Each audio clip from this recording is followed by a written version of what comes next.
Од утре верниците од исламската вероисповед го слават Курбан Бајрам или празникот на жртвувањето. Курбан Бајрам е ден кога се жртвува во името на Бога.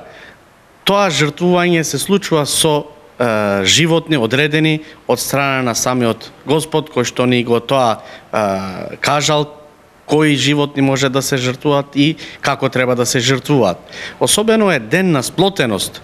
Жртвувањето не значи само да се тоа животно заколе и да се добие месото од него. Туку овде самиот верник покажува каков треба да биде спрема Бога, треба да биде предаден. Значи се она што го има во себе и духовно и материјално да може да го жртвува во името на Бога. Колку дена се прославува Курбан Бајрам? Курбан Бајрам трае 4 дена, започнувајќи од утре.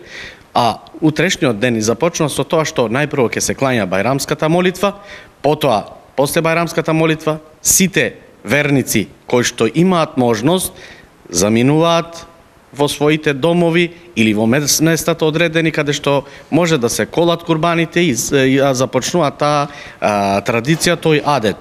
Им посакувам, значи, на сите муслимани кои што ќе го слават Курбан Бајрам да го поминат во сплотеност, во мир и убавини.